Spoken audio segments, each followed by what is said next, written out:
Okay अच्छा मोहतरम, कल बात चल रही थी आप हजरात से कि ये नेपच्यून लिमिटेड वाला सवाल था।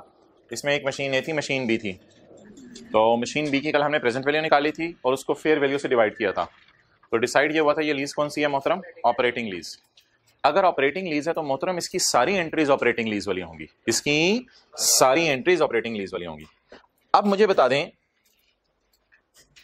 इसकी एंट्रीज कैसे होंगी? ऑपरेटिंग लीज की एंट्रीज, ऑपरेटिंग लीज के अंदर सबसे पहले एसेट खरीदा जाता है और खरीद के आगे किराए पे दिया जाता है, लेकिन खरीदने की जरूरत नहीं, बस ये एसेट की कॉस्ट यही होगी 15,000।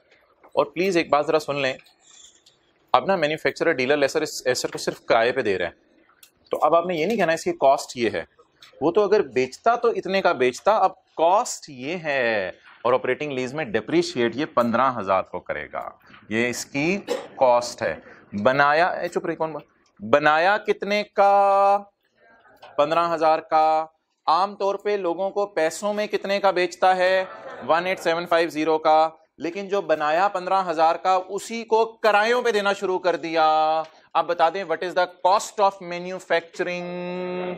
15,000। Now he will depreciate 15,000। तो कितने लोगों ने 15,000 को डिप्रिशिएट किया था? और एक बात याद रखिएगा प्लीज, जो मैंने कल जाते जाते बात की थी कि कुछ लोग ये समझते हैं ये तो प्लांट का सप्लायर है तो इसके लिए प्लांट स्टॉक है। माना कि इसके लिए प्लांट स्टॉक है, लेकिन यह स्टॉक तो तब होता ना जब आप बेच देते।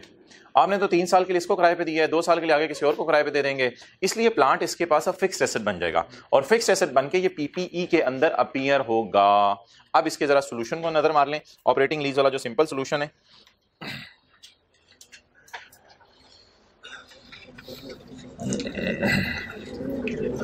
कौन सा सवाल है? 11 11। अच्छा जी मोहतरम, इधर देखें, ये मैंने कल व्हाइट बोर्ड पे कैलकुलेशन की थी। पहला कराया 4,000 यकम जनवरी 2009 को, दूसरा कराया 3800, तीसरा कराया 3610, ये 11410 आ गया। डिसाइड क्या हो गया था? ये लीज फाइनेंस है या ऑपरेटिंग? इंटरेस्ट इनकम रिकॉर्ड करेंगे या रेंटल इनकम? ये आपकी रेंटल इनकम आ गई थी 3803 की। अब आपने आया कमाया वाली एंट्रीज करनी थी। Cash debit rent receivable credit, याद है बुनियाद क्या थी? Cash debit debtor credit, debtor debit sale credit. बुनियाद याद रखा करें, बुनियादें मजबूत होती है तो इमारत मजबूत होती है। Cash debit debtor credit, debtor debit sale credit, उसी बुनियाद पे cash debit rent receivable credit और rent receivable debit rental income credit. और तीसरी एंट्री बननी है डिप्रिसिएशन की, वो 15,000 divided by useful life, not lease term. Lessor operating lease में किस पे डिवाइड करता है? यूजफुल लाइफ पे। यूजफुल लाइफ पे वो जो समरीज है ना हर एक की, वो जरा आपके जहन में जरूर होनी चाहिए। तो ये देख लें, 3 जनरल एंट्रीज मेरे ख्याल से हुई होंगी। इधर आया 4,000, कमाया और 15,000 डिवाइडेड बाय 6। और अब मोहतरम ये इसके लिए बिल्कुल नॉर्मल एसेट की तरह ट्रीट होगा। बैलेंस शीट में ये पीपीई अपीयर होगा 15,000 माइनस 2500 पे, ऐसा ही है। और रेंट रिसीवेबल या अनअर्न्ड रेंटल होगा 197। अनअर्न्ड क्यों होगा? अनअर्न्ड क्यों होगा जरा सोचें, अकाउंट बना के देख लेते हैं, अकाउंट बना के देख लेते हैं। कितना आया, कितना कमाया? सोच के बताएं। आया 4, कमाया 3803, तो ज्यादा नहीं आ गया? या रिसीवेबल है, इसलिए आपको बताया था इस अकाउंट का बैलेंस अगर इस साइड पे आए तो इट इज कॉल्ड एज बोलें अनअर्न्ड। इसलिए बैलेंस शीट में किसके तौर पे जाएगा? अनअर्न्ड के तौर पे। तो कल की सारी बात की समरी ये हो गई कि सवाल जब आया करेगा तो देखा करेंगे लेसी का है या लेसर का है। अगर लेसर का सवाल हुआ तो इसको बंद कर दे। अगर लेसर का सवाल हुआ तो देखा जाएगा मैन्युफैक्चरर डीलर, सुनते जाओ साथ मेरी बात, तो देखा जाएगा मैन्युफैक्चरर डीलर लेसर का है या सिंपल लेसर का है। हमारे सवाल में लिखा हुआ था सप्लायर ऑफ प्लांट्स, और एक और लाइन भी liखी हुई थी हमारे सवाल के अंदर, वो ये लिखी हुई थी 4th रो में बना दीजिएगा, लेकिन टाइम पे आया करें इस तरह। बैठे जल्दी। एक तो सवाल में ये लिखा हुआ था कि सप्लायर ऑफ प्लांट्स है, और दूसरा ये लिखा हुआ था सवाल में कॉस्ट अलग गिवन है और नीचे कॉस्ट प्लस 25% पे भेजी जाती है। यहां से भी पता चल रहा था कि मैन्युफैक्चरर डीलर लेसर है। अच्छा, अगला सवाल ये डिसाइड होगा कि मैन्युफैक्चरर डीलर लेसर का सवाल है उसमें आगे फिर फाइनेंस भी हो सकती है मशीन ए की तरह और मशीन बी की तरह ऑपरेटिंग भी। अगर फाइनेंस है तो नॉर्मल एंट्रीज, ऑपरेटिंग है तो वो जिस तरह एंट्रीज पड़ी थी उसी तरीके से होंगी। और सिंपल लेसर में भी लीज फाइनेंस भी हो सकती है और ऑपरेटिंग भी हो सकती है। और फाइनेंस और ऑपरेटिंग का लफ्ज सिर्फ किसके साथ खास है? लेसर के साथ खास है। ये लेसी के लिए नहीं है। लेसी के लिए कौन से लफ्ज हैं? शॉर्ट टर्म लीज और लो वैल्यूएशन, वरना वो सादा तरीके से आपने लीज को सॉल्व करना है। अच्छा जी, IAS 21 होमवर्क का सवाल निकालें। कौन सा था क्वेश्चन? क्वेश्चन 25। ये जरा लिखते रहा करो पहले, जो मैं तरतीब से करा रहा हूँ चीजें। नहीं आज के लेक्चर में क्या किया, तरतीब से जरा लिखते रहा करो। IFRS 16 क्वेश्चन 11 समझ आई भाई? लिखो कहीं, फिर मुझे तस्वीर भेज दिया करो। IFRS 16 क्वेश्चन 11 कराया, उसके बाद क्या करने लगे हैं जी? हाँ, कोई question page number 391। Tough time दिया था जो हो गया था सवाल। एक चीज थी उसमें 80% वाली और वो मजे की चीज थी। Question number 25।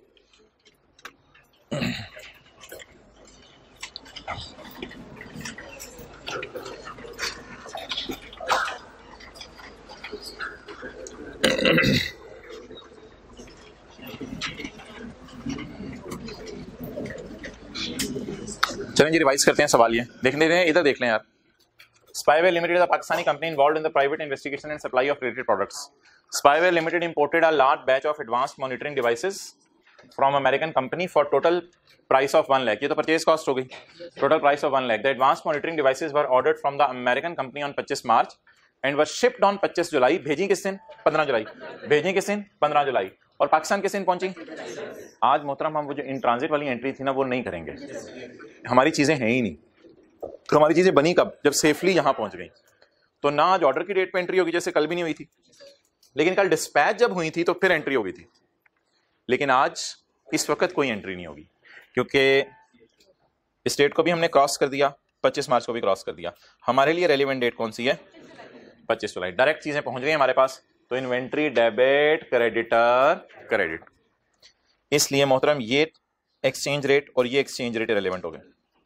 सिर्फ एक्सचेंज रेट किस दिन का रेलिवेंट है? 25 जुलाई। और 7.6 है और कितने की चीजें खरीदी हैं? लाख की। तो lakh into 7.6, 7,60,000 inventory debit, creditor credit. Monitoring devices, security cameras type की चीज समझ लें फिलहाल। सिक्योरिटी कैमरास हमने मंगवा लिए हैं। कितने? $1,00,000 के। $1 लाख के हमने सिक्योरिटी कैमरास या मॉनिटरिंग डिवाइसेस के नाम से कोई चीज मंगवा ली है। हमने लाके अपने स्टॉक में रख दी। बेचेंगे इसको कहां? सवाल खामोश होगा तो पाकिस्तान में ही बेचेंगे। The advance monitoring devices are to be sold via one of its retail outlets. हमने एक दुकान खोली हुई है रिटेल की, जहां लोग आते हैं और आके चीजें पसंद करते हैं, लेके चले जाते हैं। और 31 दिसंबर 15 इसमें से अभी तक सिर्फ 80% बिकी हैं। और जो 80% बिकी हैं वो कॉस्ट में कितने परसेंट डाल के बिकी हैं?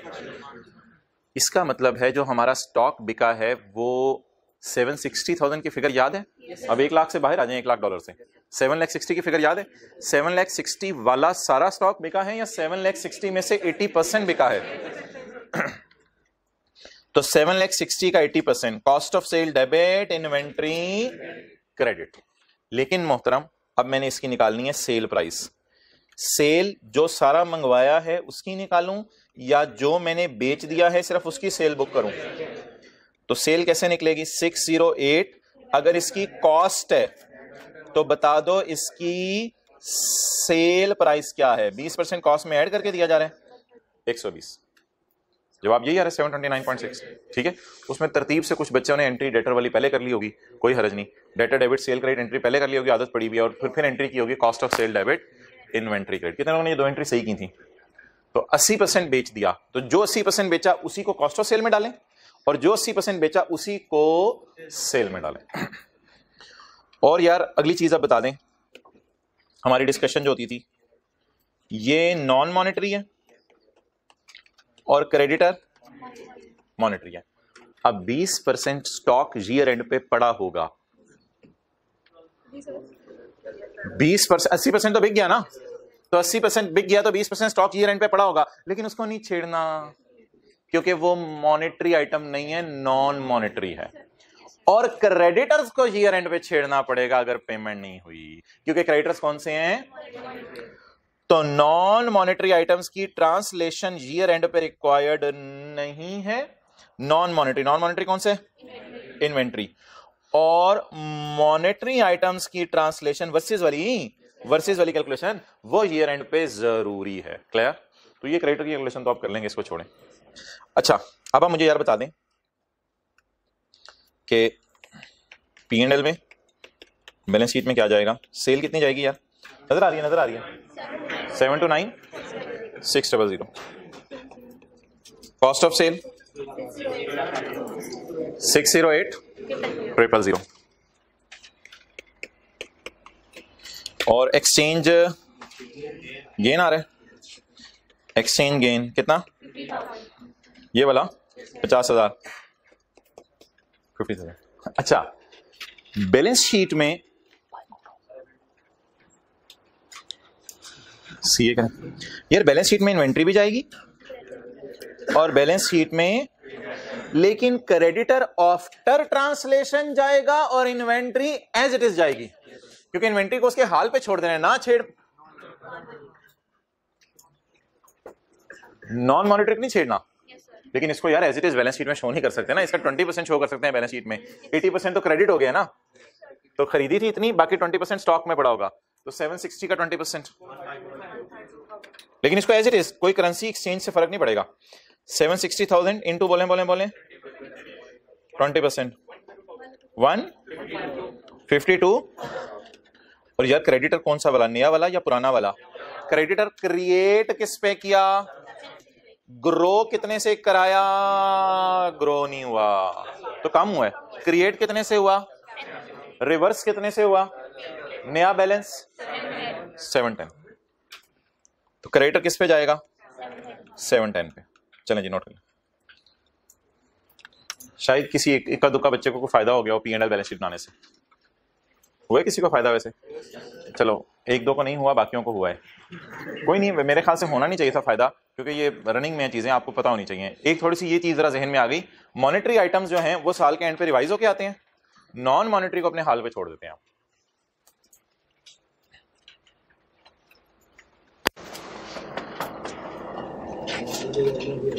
क्या अगर इन्वेंट्री की एनआरवी आ गई तो ये कॉस्ट ली जाएगी, उसकी एनआरवी से कंपेयर किया जाएगा, लोअर पे रिकॉर्ड कर दिया जाएगा।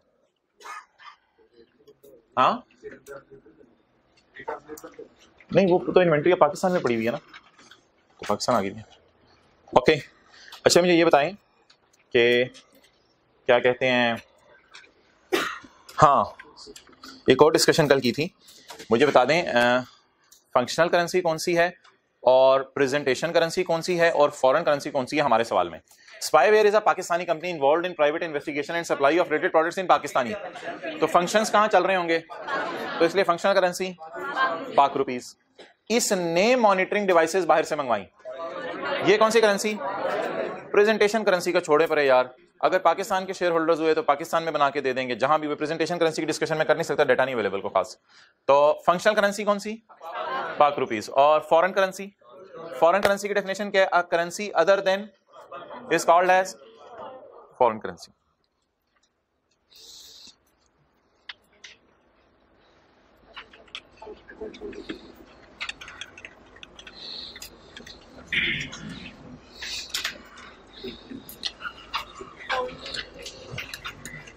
अच्छा यार ये एक बड़ा मजे का एमसीक्यू है, एमसीक्यू नंबर 12, तरतीब से लिखें, एमसीक्यू नंबर 12, हाँ नहीं होमवर्क में नहीं था, MCQ 12, which of the following is correct in accordance with IAS 21। IAS 21 के मुताबिक क्या क्या चीजें करेक्ट हैं।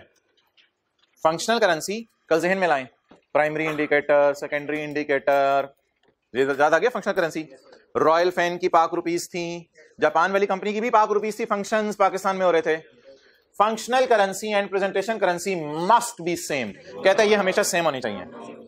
जापान वाली कंपनी की याद है फंक्शनल करेंसी पाक रुपीस थी और प्रेजेंट अकाउंट्स जापानीज येन में कर रहे थे क्योंकि इनके शेयर होल्डर्स बाहर थे, तो मस्ट बी सेम। ये बात सही है या गलत है, गलत है। आगे बढ़े, फंक्शनल करेंसी वो जो पाक रुपीस थी रॉयल फैन की भी और जापानीज कंपनी की भी पाक रुपीस थी, जापानीज कंपनी की भी पाक रुपीस थी। फंक्शनल करेंसी वो पाकिस्तान में ब्रिज बना रहे थे, मटेरियल लेबर पाकिस्तान से खरीद रहे थे, ब्रिज भी इधर देखा करो, ब्रिज भी बेच रहे थे पाकिस्तान के अंदर, क्लियर। तो फंक्शनल करेंसी दोनों की कल क्या क्या थी, functional currency and presentation currency must be different, कहते हैं ये हमेशा डिफरेंट होनी चाहिए, हमेशा डिफरेंट होनी चाहिए। रॉयल फैन के मिसाल जरा सोचें, फंक्शनल करेंसी कौन सी थी, पाक रुपीस, और फंक्शनल करेंसी वो होती है जिसमें जनरल एंट्रीज करते हैं, याद है, बताई थी पहली चीज। और प्रेजेंटेशन वो होती है जिसमें P and L balance sheet बनाते हैं। तो रॉयल फैन किस में जनरल एंट्रीज करा था? पाक रुपीज में। और प्रेजेंटेशन भी ये कहते हैं हमेशा ही डिफरेंट होनी चाहिए। बिल्कुल गलत बात है, कभी सेम भी हो सकती है। तो ये दोनों गलत बातें हैं। मस्ट भी सेम, मस्ट भी डिफरेंट गलत बात है। कभी सेम हो सकती है, कभी डिफरेंट हो सकती है, ये सही बात है। बोंगे ने बोंगी मारी। आगे चलें। Point C, functional currency of an entity is identified by reference to environment of business. जरा डेफिनेशन पे नजर मार लेते हैं। Environment of business, functional currency is environment in which entity operates. तो ये बात सही है। अच्छा, functional currency of an entity is identified by reference to functional currency of its parent entity. Parent entity क्या होती है? जिस कंपनी ने आपके शेयर खरीदे हों। कहते हैं फंक्शनल करेंसी किसी एंटिटी की डिपेंड करती है कि इसके पेरेंट की कौन सी फंक्शनल करेंसी है। ये बात तो मुझे तो बहुत गलत लग रही है। इसकी कोई मिसाल मैं देता हूं। मिसाल के तौर पे कोका कोला है, जर्मनी की कंपनी है मिसाल के तौर पे। तो पेरेंट कंपनी जर्मनी में है, उसकी जर्मनी की करेंसी होगी। लेकिन जो पाकिस्तान की ब्रांच है वो तो सारे फंक्शन पाकिस्तान में कर रही है ना, तो उसके फंक्शंस किस में हो रहे हैं? पाक रुपीज। ये वैसे कोई ऐसा रूल पड़ा था फंक्शनल करेंसी के प्राइमरी या सेकेंडरी इंडिकेटर्स में? कोई ऐसा रूल पड़ा था कि देखो पेरेंट कंपनी की कौन सी करेंसी है? तो मैंने आपको कहा था अजीब अजीब सी जो बातें आती हैं उन्हें हम फिर क्रॉस किया करेंगे। जो लॉ के अंदर बातें हैं वो हमने पढ़ ली थी। तो ये अजीब सी एक बात थी ना। क्या कहीं ऐसा लिखा हुआ है इन प्राइमरी या सेकेंडरी इंडिकेटर्स में कि देखो अपने पेरेंट की कौन सी है? पांचों में से एक पॉइंट भी ऐसा है कि पूछो आपके पेरेंट की कौन सी करेंसी है? तो ये तो गलत बात इसने कर दी। क्लियर? तो भाई पेरेंट की नहीं डिसाइड होता, बल्कि मेरे ख्याल से इस पे डिसाइड होता है चीजें कहां खरीद बेच रहे हैं, मटेरियल लेबर कहां से ले रहे हैं। बल्कि इस पे डिसाइड होता है पैसा कहां रिटेन कर रहे हैं। इस पे डिसाइड होता है इक्विटी कहां से रेज कर रहे हैं। इस पे डिसाइड नहीं होता कि पेरेंट कौन है। क्लियर? ओके जी। 11, exchange gains and losses arising on retranslation of monetary items. आप लोग तो मॉनेटरी आइटम्स पढ़ के पता नहीं क्या करते हैं।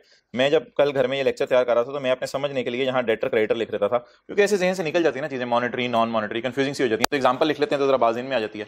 Exchange gains and losses on debtor creditor are recorded in other comprehensive income, या P&L में गेन लॉस रिकॉर्ड करते हैं। किसी ने FR1 पढ़ी हुई है तो OCI पता है? चलें, अभी OCI नहीं भी पता कोई मसला नहीं यार, इंशाल्लाह OCI को देख लेंगे। लेकिन एक चीज बता दें, क्या P&L में गेन लॉस अभी तक हम लेके जा रहे हैं या OCI में? OCI भी एक चीज होती है जो P&L की तरह की होती है, लेकिन इंशाल्लाह कभी डिस्कस करेंगे। फिलहाल ये गलत बात है। सही बात बताएं कहां लेके जाते हैं गेन लॉस? P&L में। जिनको OCI का नहीं पता कोई परेशानी वाली बात नहीं, आने वाले दिनों में हमने पढ़ना है। Non monetary items. अब आप लोग तो पता नहीं क्या करते हैं, मैं तो घर में यहां ऐसी समझने के लिए अपने PPE लिख लिया था, नॉन मॉनेटरी आइटम्स, क्योंकि समझ नहीं आता ना डेटर क्रेडिट इसकी बात। Property plant and equipment carried at fair value, carried at, या इन्वेस्टमेंट प्रॉपर्टी कैरिड एट, याद आ रही है एक बात, याद आ रही है? Carried at fair value are retranslated at the date when fair value is measured. जिस दिन फेयर वैल्यू मेजर की जाती है उस दिन इसको ट्रांसलेट किया जाता है लेटेस्ट रेट पे। बिल्कुल, फेयर वैल्यू को लेटेस्ट रेट से ही तो मल्टीप्लाई कहते हैं। यही तो एक्सेप्शन थी जनरल रूल की। एक्सेप्शन थी। जनरल रूल क्या है? इन्वेंट्री को अपने हाल पे छोड़ दो। थोड़ी देर पहले सवाल किया, पीपी को अपने हाल पे छोड़ दो, लेकिन अगर पीपी को फेयर वैल्यू पे लेके जाओ तो लेटेस्ट रेट पे ट्रांसलेट करना पड़ेगा। वो इस वजह से नहीं कि ये मॉनेटरी आइटम है, इस वजह से कि फेयर वैल्यू जब बैलेंस शीट डेट की है तो फिर जो करेंसी का रेट है वो भी बैलेंस शीट डेट का होना चाहिए। नेक्स्ट, इससे ये सारे एमसीक्यूज कराने का मकसद ये था कि जो थ्योरी कराई जाती है ना, घर जाके पढ़ लिया करें। ये इसलिए मैं तैयार की, इनको पढ़ लिया करें जाके, वरना आप लोग कोई नहीं लिफ्ट करते थ्योरी को। अब पढ़ा करेंगे सितंबर 2020। ठीक, okay. An intangible is a monetary item. Intangibles यार कल लिस्ट याद, नॉन मॉनेटरी, ये डेटर क्रेडिटर नहीं है, it is a non monetary item. Non monetary items क्या मतलब? Carried at cost in a foreign currency are retranslated at balance sheet date. इनको versus वाली कैलकुलेशन से गुजारा जाता है? नहीं गुजारा जाता, इनको ट्रांसलेट नहीं किया जाता। पॉइंट बी था सिर्फ। जी जी जी भाई, पीपीई के लिए ना मैंने IS 21 आपको करवाना है। सर मैंने रिवैल्यूएशन अभी आपको रिवाइज नहीं कराई है FR1 की, तो आप इन्वेस्टमेंट प्रॉपर्टी अपने लिए समझ लो।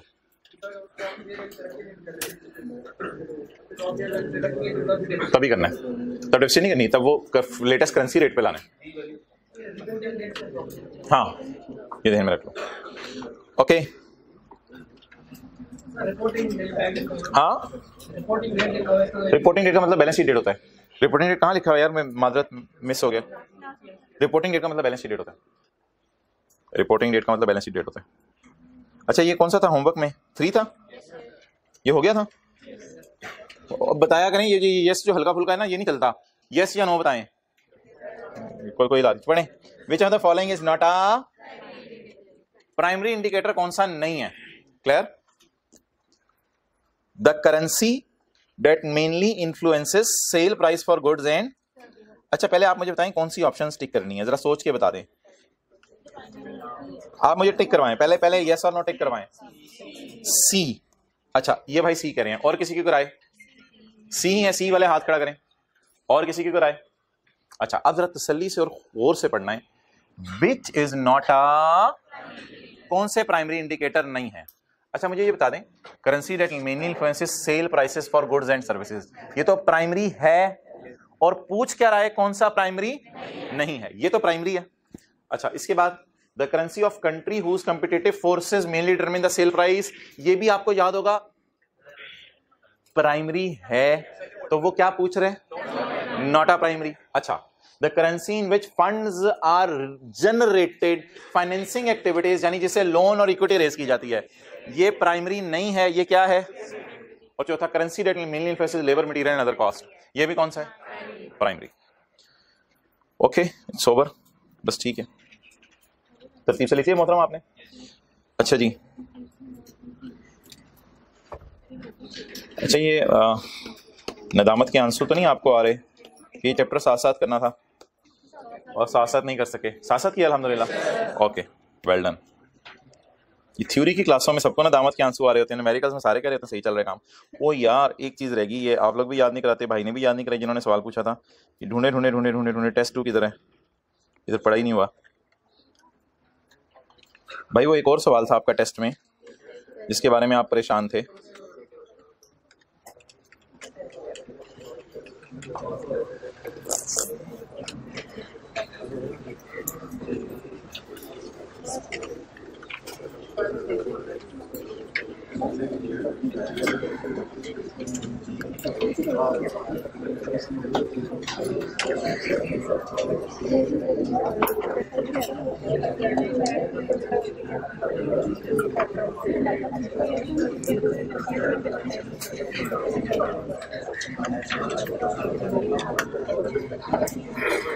Mardan was incorporated to operate computer software service firm with an accounting year end on 30 September. Mardan has leased a large computer system from, सिर्फ यहां से पता चल रहा था मर्दान लेसी है, और फिर रिक्वायरमेंट थी मर्दान की बुक्स में करना है, तो ये जो फ्रॉम है ना, यहां से पता चला था computer system from manufacturer. The lease calls for, lease में बुलाए जा रहे हैं 2 महीने का किराया, यानी 2 महीने का आपको किराया देना पड़ेगा। साल का किराया नहीं है, 6 महीने का किराया नहीं है, 3 महीने के बाद किराया नहीं है, 2 महीने के बाद किराया। साल में 6 किराए, साल में 12 महीने ना, तो साल में 6 किराए। 2 मंथली रेंटल्स फॉर 3 years। अच्छा, अगर 2 महीने का किराया दिया जा रहा हो तो 3 साल में कितनी दफा 2 महीने आते हैं? ये तो जरा मुश्किल काम है, लेकिन 1 साल में कितनी दफा 2 महीने आते हैं? 6 दफा, तो 3 साल में, इसका मतलब है कितने किराए पे करने हैं, कितनी दफा आपने लीजिंग कंपनी में जाने? 18 दफा। टोटल पेमेंट्स आर 720, किराया नहीं दिया हुआ था, तो 720 को अगर आप डिवाइड करें 18 से तो 2 महीने का किराया आ जाएगा। 720 को अगर आप डिवाइड करें 18 से तो, और जिसने 720 को डिवाइड किया 36 से, उसका महीने का किराया आया होगा, वो भी ठीक था, लेकिन मुझे 2 महीने का किराया चाहिए। जरा सॉल्यूशन में देखते हैं क्या ये टोटल किराया दिया हुआ है या किराया पर 2 months दिया हुआ है। माजरत यार, सॉल्यूशन में मैंने 720 को 36 महीने से डिवाइड कर दिया, माजरत, तो महीने का किराया, लेकिन मुझे तो महीने का नहीं चाहिए, मुझे कितने महीने का चाहिए? तो असल में 40,000 आपने देना है 18 टाइम्स। 40,000 आपने किराया देना है 18 टाइम्स, समझ आ गई बात? और मोहतरम, फिर अन्य आपको पता है डिस्काउंटिंग है इसकी, तो डिस्काउंटिंग तो सिंपल थी, ये 40,000 आ गया। रेट आपने पर एनम यूज करना है या पर 6 months? साल का रेट कितने? पर 2 months। साल का रेट कितने? तो 2 महीने का रेट 2%, तो 2% रेट आपने यूज करना था और कितने किराए देने थे 18 रेज टू पावर माइनस, ये प्रेजेंट वैल्यू आ गई जी। नहीं ये देखो जरा, operates a computer software Mardan has leased a large computer system from a manufacturer. तो कंप्यूटर सुपर कंप्यूटर्स भी होते हैं और 7,20,000 जिसके किराए हैं, तो वो कंप्यूटर फिर कितने का होगा? तो इसमें ना कुछ ऐसी इंडिकेशन दिया करेगा। वैसे लार्ज कंप्यूटर सिस्टम लफ्ज़ लिखा हुआ था। ओके चलें जी आगे। तो मोहतरम मैंने ये आपके लिए ना घर से ये अलग अलग कर लिया था इसको। पहले साल 1 अप्रैल को लीज शुरू हो रही है, तो पहला किराया 2 महीने बाद पे होगा, दूसरा किराया फिर 2 महीने बाद पे होगा, तीसरा किराया हमारे साल के आखिरी दिन पे होगा। ये हमारा साल खत्म हो गया। अब अगर बैलेंस शीट बनानी है तो हमारे साल की पेमेंट के नीचे हमारे साल की पेमेंट आखिरी वाली ये बन रही है। अगले 6 किराए चले जाएंगे 1 2 3 4 5 6, ये चले जाएंगे करंट में और ये चला जाएगा, गलती से ये तो नहीं नॉन करंट में डाल दिया था, हाथ खड़ा करें, ये नहीं नॉन करंट में डालना था मोहतरम, ये 6 किराए करंट में चले जाएंगे। यार देखो ना 484 में से तो ये पे हो जाने, 484 में से तो ये पे हो जाने और ये इसी साल पे हो जाने, अगला साल जो आ रहा है हमारा।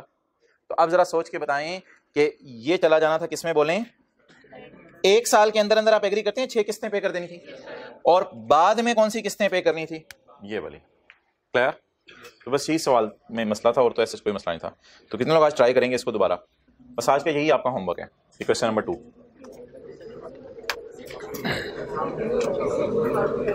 चलें यार छोड़ें सब कुछ।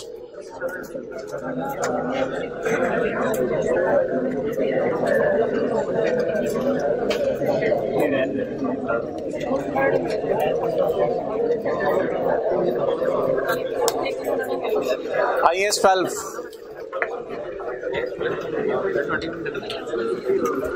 इनकम टैक्सेस, IAS 12 क्या मतलब? जी IAS 21 होगा। अच्छा IAS 21 खत्म हो गया है, लीज खत्म नहीं हुई। लीज इंशाल्लाह मैंने आपको बताया था करेंगे फिर कभी एक दफा बाद में करेंगे ताकि रिवाइज भी हो जाए पुरानी चीजें। अच्छा मोहतरम IAS 12 में एक इशू है वो आपने अंडरस्टैंड करना है। हम अपने जो अकाउंटिंग प्रॉफिट्स हैं उस पर हुकूमत को टैक्स नहीं देते। आ जाओ आगे भाई। हम अपने जो अकाउंटिंग प्रॉफिट्स हैं, चलो बना दो अब जगह, चलो गुजरने दो, अब बाहर निकलो ना, इनको गुजरने दो। आप भी थोड़ा ग्लास चलो, आ जाओ आगे।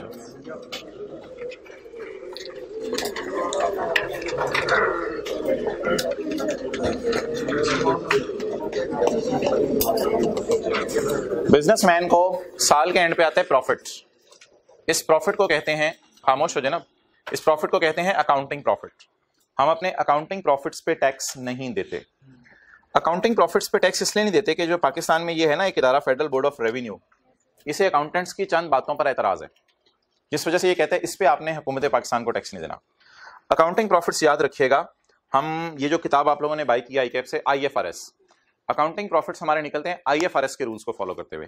इसमें IAS 2 भी हैं, इन्वेंटरीज भी हैं, IAS 16 भी है, प्रॉपर्टी प्लांट एंड इक्विपमेंट भी है। ये सारे हैं अकाउंटिंग रूल्स और ये जो अकाउंटिंग रूल्स हैं ये दुनिया के स्टैंडर्ड्स हैं। और अगर इन दुनिया के स्टैंडर्ड्स के ऊपर आप जो है वो एड्रेस देखने की कोशिश करें तो ये लिखा हुआ है Columbus Building 7 Westferry Circus Canary Wharf London E14 4HD United Kingdom. तो ये किताब जो है वो दुनिया के स्टैंडर्ड्स की है, इसलिए इस पे लंदन का पता लिखा हुआ है। ये जो अकाउंटिंग स्टैंडर्ड्स हैं इसी में IAS 16 दिया हुआ है, जिसमें IAS 16 में लिखा हुआ है कि आप स्ट्रेट लाइन पे भी डेप्रिसिएशन चार्ज कर सकते हैं, डिमिनिशिंग बैलेंस पे भी डेप्रिसिएशन चार्ज कर सकते हैं, यूनिट्स प्रोड्यूस मेथड पे भी डेप्रिसिएशन चार्ज कर सकते हैं। तो ये बात दुनिया के स्टैंडर्ड्स में लिखी हुई है। दुनिया के स्टैंडर्ड्स के रूल्स को लगा के मोहतरम कैप वाले भाई, दुनिया के स्टैंडर्ड्स को रूल्स लगा के हम क्या निकाल देते हैं इंट्रो के क्लास में? अकाउंटिंग प्रॉफिट, जिसे आप प्रॉफिट फॉर द ईयर कहते थे, जो P&L के अंदर सबसे आखिरी लाइन होती थी। That is called as accounting profit. लेकिन अनलकीली जब हम टैक्स जमा कराने जाते हैं तो फिर हमें कोई और किताब देखनी पड़ती है। वो FPR की वेबसाइट पे अपलोडेड भी है, ये वहां से मैंने डाउनलोड भी की हुई है। ये टैक्स लॉज हैं, पाकिस्तान के टैक्स लॉज हैं, और ये डाउनलोड किसी साहब ने की है SS सलाम पब्लिकेशंस। और अगर आप इसका एड्रेस देखें तो मिलेगा ग्राउंड फ्लोर कोयटा सेंटर पूंछ रोड नियर बुर्जी लाहौर। ये इसका आपको एड्रेस मिलेगा। काशिफ बलेर प्लाजा मरकज इस्लामाबाद से भी ये बुक। अच्छा जी, तो मुख्तलिफ जगहों पे ये किताब प्रिंट हो रही है पाकिस्तान के अंदर। लेकिन ये हैंडबुक ऑफ टैक्स लॉज है जो पाकिस्तान में चल रहे हैं। ये सिर्फ किताब आपको पाकिस्तान में मिलेगी, ये दुनिया के अंदर नहीं मिल सकती। ये नायाब है। ये एफबीआर का लॉ है, इसके अंदर एफबीआर का लॉ है। और जिन्होंने टैक्स पढ़ा हुआ है, मिसाल के तौर पे सेक्शन 21 है, इसमें डिडक्शंस नॉट अलाउड, अगर किसी को बिजनेस का चैप्टर याद है। सेक्शन 74 है, टैक्स की डेफिनेशन है इसमें। तो ये टैक्स लॉज हैं पाकिस्तान के।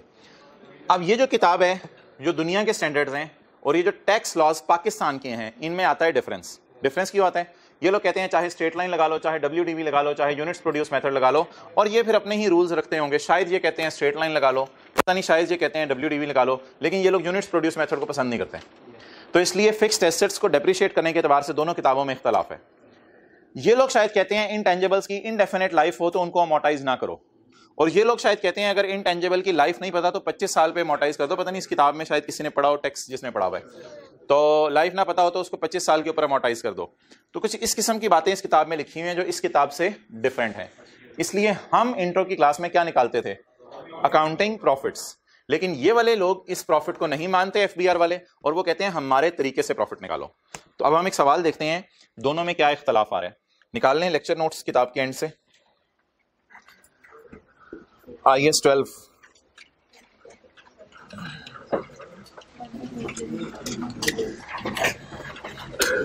कौन सा पहला सफा कौन सा है? लेक्चर नोट्स में। लेक्चर नोट्स वाला चैप्टर किताब के एंड पे है, चैप्टर 11 है मेरे ख्याल से। नई किताबों में ये सवाल होगा, पेज 736। माशाल्लाह, किताब में निकालें जल्दी, पेज 736। मिस्टर कासिम, वो कासिम नहीं आता था, mister Qasim has share the following profit and loss. ये लेक्चर नोट्स ऑनलाइन वालों से भी एक दफा PDF में शेयर किया हुआ है ये पूरा, पेज 736।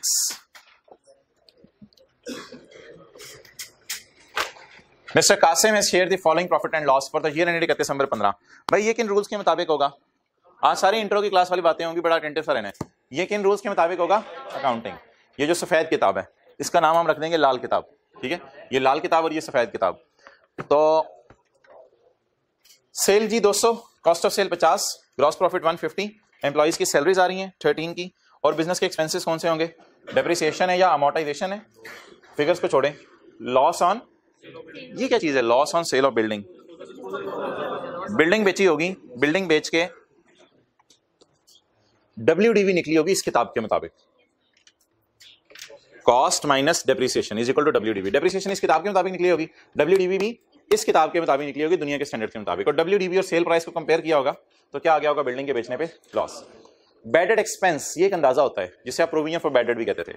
ये एक अंदाजा होता है। तो ये एक अंदाजा है जिस अंदाजे को हमने रिकॉर्ड किया कि हमारे ख्याल से इतने लोग पैसे लेके भाग जाएंगे, बिल्कुल इसके अंदर इजाजत है। इसके शुरू के अंदर जो है वो एक किताब में आप स्टैंडर्ड्स में घर जाके देखें, एक चीज है फ्रेमवर्क, यानी IAS 1 से भी पहले है वो फ्रेमवर्क में ये लिखा हुआ है प्रूडेंस कॉन्सेप्ट को आपने फॉलो करना है। प्रूडेंस कॉन्सेप्ट ये कहता है कि अगर कोई डेटर हमारा साल वाला है और अगले साल पैसे लेके भागेगा तो फिलहाल उसका अंदाजा रिकॉर्ड कर लो, कोई मसला नहीं, ताकि उसकी सेल्स इस साल रिकॉर्ड हुई है तो उससे रिलेटेड खर्चे भी इस साल रिकॉर्ड हो जाए। ये इंट्रो वाली बात है। ये loss on sale of building में इंट्रो वाली बात है। हुकूमत को हमने कोई फाइन वगैरह पे किया है। Next, other income. ये क्या आ रहा है? Gain on sale of furniture. ये पॉजिटिव साइन के साथ क्यों आ रहा है? गेन आया, आपने कोई फर्नीचर बेचा, उसके बेचने पे गेन आ गया। किन रूल्स के मुताबिक? IFRS के रूल्स के मुताबिक। और आपकी कोई इंटरेस्ट इनकम है और एग्रीकल्चरल इनकम है। तो बता दें, प्रॉफिट जब हम निकालते हैं अपना, तो ये जो प्रॉफिट मेरा आया है 81, क्या मैं इस 81 के प्रॉफिट के साथ ICAP दो अल्फाज इस्तेमाल करता है, प्रॉफिट बिफोर टैक्स भी करते हैं, लेकिन आजकल जो ज्यादा लफ्ज इस्तेमाल कर रहे हैं ना ICAP, वो कर रहे हैं अकाउंटिंग वालों का प्रॉफिट। बोलें, अकाउंटिंग वालों का प्रॉफिट। और आप अपने समझने के लिए, ये 81 रुपए 81 रुपीज किसके मुताबिक प्रॉफिट है? एज पर IFRS या as per FBR rules? As per IFRS। तो ये नोट कर लें। 81 के 2-3 नाम है। नंबर 1, अभी टैक्स नहीं निकला, प्रॉफिट बिफोर टैक्स, ये भी इसका नाम है अकाउंटिंग प्रॉफिट या एज पर IFRS। अच्छा, उसने अदर इंफॉर्मेशन में कहा है। अच्छा, ये एक चीज और बता दें, इस डेप्रिसिएशन का कोई अच्छा सा नाम बता दें। बोले अकाउंटिंग वालों की डेप्रिसिएशन। बोले, तो आज के बाद हम इसका नाम रखा करेंगे अकाउंटिंग डेप्रिसिएशन। ये जो आपकी डिक्शनरी में अल्फाज ऐड हो रहे हैं, इनको जरा जल्दी जल्दी ऐड करते रहें। अकाउंटिंग वालों की डेप्रिसिएशन या फिर अकाउंटिंग डेप्रिसिएशन। अच्छा, इस लॉस का भी यार एक नाम है। इस लॉस का नाम है अकाउंटिंग लॉस। ये क्या मतलब है? तो लॉसेस, ये तो हम ये लफ्ज क्यों लगा रहे हैं साथ? ये देखें अकाउंटिंग अकाउंटिंग अकाउंट, ये क्यों आज लफ्ज ऐड करने लगे हैं? ताकि पता चले ये डेप्रिसिएशन भी इस किताब के मुताबिक है, अकाउंटिंग वालों की किताब के मुताबिक। ये अकाउंटिंग वालों की किताब नहीं है, ये टैक्स की क्लास में पढ़ाई जाती है किताब, ये अकाउंटिंग वालों की किताब नहीं है। तो ये अकाउंटिंग वालों की किताब है, नहीं लेना नहीं पड़ेगा, मैं प्रोवाइड करूंगा, मैं भी प्रोवाइड नहीं करूंगा, जरूरत नहीं है इसकी। अच्छा ये अकाउंटिंग डेप्रिसिएशन है और ये अकाउंटिंग लॉस है, लेना पड़ेगा, इसलिए सोच रहे हो अभी तक ये भी नहीं लिया ये भी नहीं लिया ना। अच्छा जी, accounting depreciation, accounting loss, accounting profit. एक और नाम बता दें जल्दी जल्दी, इधर लिख लें, अकाउंटिंग गेन। और आज पहला दिन है इसलिए घर जाके आपने बोलना है अकाउंटिंग वालों का गेन, अकाउंटिंग वालों का गेन, अकाउंटिंग वालों की डेप्रिसिएशन, अकाउंटिंग वालों का लॉस, अकाउंटिंग वालों का गेन, अकाउंटिंग वालों का प्रॉफिट। जिन्होंने टैक्स पहले पढ़ा हुआ है उनसे थोड़ी सी मैं बात कर लूं। ये ऑलमोस्ट आप समझ लें इनकम फ्रॉम बिजनेस का न्यूमेरिकल सॉल्व होने लगा है, लेकिन वो बस आज ही है, कल से एंटायरली डिफरेंट चीजें शुरू हो जानी है, बिल्कुल ही डिफरेंट चीजें। कल से डेफर्ड टैक्स नामी कोई चीज शुरू हो जाएगी। तो आज जितना आप लोगों ने टैक्स के अंदर जो है, अगर किसी ने बिजनेस का चैप्टर पढ़ा हुआ है लकीली, तो उसका न्यूमेरिकल जैसे बिजनेस में हम सॉल्व करते हैं वो डिस्कशन होने लगी है। अच्छा बहरहाल छोड़ें, मेजॉरिटी लोगों ने शायद ना पढ़ा हो टैक्स। अच्छा मोहतरम बता दें अकाउंटिंग की किताब की नजर में कितना प्रॉफिट आ गया? 81। अब हम जब एफबीआर के पास टैक्स देने जाएंगे, यार चुप, अब एफबीआर के पास जब हम टैक्स देने जाएंगे तो 81 फर्ज करें, रुपीज नहीं है, रुपीज इन मिलियन है, तो 81 मिलियन पे हम टैक्स देंगे? नहीं, एफबीआर वाले कहेंगे हमें आपकी कुछ चीजों पर, सब पे एतराज नहीं होता, कुछ चीजों पे एतराज है। अच्छा अब जब एफबीआर वाले एतराज करते हैं ना हमारी चीजों पे, तो हम प्रॉफिट एंड लॉस को रीप्रिपेयर नहीं करते। क्या मतलब? यानी हम टैक्स वालों से कहें अच्छा यार ये तो हमारे वाली डेप्रिसिएशन है, तुम बताओ यार तुम्हारे वाली कितनी है? उन्होंने कहा यार हमारे वाली डेप्रिसिएशन तो 23 है, नजर आ रही? उन्होंने कहा हमारे वाली डेप्रिसिएशन तो 23 है, तो हम ऐसे नहीं करते, इसको काट के 23 लिख दें। वैसे ये भी बड़ा एक अच्छा तरीका हो सकता था और ये आसान भी तरीका था, लेकिन एक नॉर्म चल रही है, हम इस तरीके पे नहीं चलते। ये आसान तरीका हो सकता था कि 17 को काट के 23 लिख दें। यानी टैक्स वालों से एक एक चीज पे पूछो यार बताओ तुम्हें किस किस पे एतराज है। अगर तुम्हें एतराज है तुम कहते हो ये डेप्रिसिएशन नहीं है, ये डेप्रिसिएशन है। असल में ना डेप्रिसिएशन के रेट्स पे ना इख्तलाफ हो जाता है। इन लोगों की राय होती है किसी और रेट पे डेप्रिशिएट करें, टैक्स वाले कहते हैं नहीं हमारे ख्याल है इस रेट पे डेप्रिशिएट करें। तो इसलिए जहां भी अंदाजे इन्वॉल्व होते हैं ना वहां इख्तलाफ पैदा होने का चांस बहुत ज्यादा होता है। तो एक तरीका क्या है, जब हम टैक्स देने जाएं तो प्रॉफिट एंड लॉस को दोबारा खड़ा करें। दोबारा खड़ा करने का तरीका क्या है? जिस चीज पे उनको एतराज हो उसको काटते जाएं और काट के किनके वाली चीजें लिखते जाएं, टैक्स रूल्स वाली चीजें लिखते रहें। लेकिन मोहतरम हम ऐसा नहीं किया करेंगे। हम क्या किया करेंगे, हम अकाउंटिंग वालों की चीजें यहां तक पहुंचते हुए रिकॉर्ड हो चुकी हैं, इनको उल्टाया करेंगे, इनको उल्टाया करेंगे और उल्टा के जो टैक्स वाले चाह रहे हैं वो रिकॉर्ड किया करेंगे, जो टैक्स वाले चाह रहे हैं वो रिकॉर्ड किया करेंगे। जैसे प्लेट के अंदर चने भी पड़े हैं और प्लेट के अंदर बादाम भी पड़े हैं। अब आप बादाम सारे निकाल लें और अंदर मखाने डाल दें, तो निकाला करेंगे और निकाल के रेलेवेंट चीज डाल दिया करेंगे। अच्छा यार अब 1 बाय 1 डिस्कस करें। मैं कलर स्कीम आपके सामने कोई अच्छी सी यूज कर लेता हूं। टैक्स वालों का गेन कितना है? 6 रुपए। लेकिन यार अकाउंटिंग कितना है? 4 रुपए। नेक्स्ट, टैक्स वालों के मुताबिक डेप्रिसिएशन कितनी है? 23। लेकिन अकाउंटिंग वालों के मुताबिक, मैं सेम कलर यूज कर रहा हूं। अच्छा टैक्स वालों के मुताबिक मोहतरम लॉस कितना है? टैक्स वालों के मुताबिक लॉस कितना है? 16। लेकिन अकाउंटिंग वालों के मुताबिक लॉस कितना है? तो ये इख्तलाफ पैदा होता जा रहा है। ठीक है, बंदे नहीं लेके आने दोनों ने, प्रॉपर तरीके से डिस्कशन, इख्तलाफ पैदा होता जा रहा है। नेक्स्ट, ये जो बैड डेट है, बिल्लू ने छुपा देना सब कुछ। अच्छा अगली चीज बताएं क्या है? Bad debt. तो बैड डेट एक्चुअली कितने लोग पैसा लेके भागे हैं? 11 रुपए। लेकिन टैक्स वाले क्या कह रहे हैं, सॉरी अकाउंटिंग वाले क्या कह रहे हैं कि हमारे मुताबिक तो 21 का बैड डेट। लेकिन टैक्स वाली किताब क्या कह रही है? 11। और ये दो चीजें हैं, इनको मैं खाली टिक कर देता हूं, यहां से और इधर से और इधर से। अच्छा ये जरा दो चीजें आप पढ़ें। एग्रीकल्चरल इनकम किसी को पता है कितनी है? एग्रीकल्चरल इनकम कितनी है? 12। ये किताब कह रही है या नहीं टैक्स ना दो इस पे। हमने कहा कसम से, हमने तो ये 81 में डाल दिया हुआ है। नहीं, ये टैक्स ना दो इस पे। ये किताब कह रही है रिलैक्स यार, मैंगो ही मैंगो कर दी है तुमने पाकिस्तान में, कोई मसला नहीं यार। एग्रीकल्चर इनकम, ऑरेंजेस ही ऑरेंजेस नजर आ रहे हैं हर जगह, कोई मसला नहीं, रिलैक्स, कोई टैक्स ना दो। ये किताब इस पे करिए, इसमें किस इनकम पे टैक्स माफ करिए? अच्छा जी, ये तो हमें इसने रिलैक्स कर दिया कि हम इनकम को इनकम में डाल रहे थे, लेकिन उसने कहा इसको इनकम में ना डालें, इसलिए हमारी तरफ से माफ है। अच्छा, ये क्या लफ्ज लिखा हुआ है, penalty is not allowed as deduction, ये थोड़ा अजीब सा लफ्ज है, penalty is not allowed as deduction, लफ्ज पे फोकस करें। कहते हैं पेनल्टी माइनस ना करो, क्योंकि शायद ये खर्चे जो हमारे चल रहे थे ना, उसको ये खर्चा बहुत नापसंद आया, बहुत ही नापसंद आया। उसने कहा यार ये खर्चे तुम पर क्या बोंगियां मारो, ये खर्चे तुम कर रहे हो, ये खर्चे मेरी नजर में खर्चे ही नहीं है। तो हमारा जेन्युइन खर्चा था, हमें से कोई होगी थी, गलती होगी थी, और हमने जाके जुर्माना भरा, बड़ी हिम्मत करके 22 रुपए जेब से निकाले या 22 मिलियन जेब से निकाले, बड़ी हिम्मत करके हमने जुर्माना भरा और मुश्किल से पैसे इकट्ठे करके जुर्माना दे भी आए। और हुकूमत को कहा तुझे जुर्माना चाहिए था ना जो मैंने जुर्म किया, ये ले जुर्माना। लेकिन लॉ मेकर फिर भी बड़ा सख्त है, वो कहते हैं जुर्माना माइनस करने की इजाजत नहीं है। अब मोहतरम, बाकी जो चीजें मैंने अनहाइलाइटेड छोड़ी हैं उनको पेपर में हमने इग्नोर कर देना है। इसका क्या मतलब है? इसका मतलब यार टैक्स वालों की नजर में भी सेल 200 ही है, इस लाल किताब को कोई एतराज नहीं। हमारी कॉस्ट ऑफ सेल, हम अकाउंटिंग वालों ने क्या कहा, हमने कहा जी कॉस्ट ऑफ सेल 50 है, इसका आपने कहा हाँ ठीक है कोई मसला नहीं। हमने कहा जी सैलरीज दे रहे हैं, हाँ ठीक है, ये बोल रही है, ये बोल रही है। हमने कहा इंटरेस्ट इनकम 7 है, हाँ ठीक है 7 है।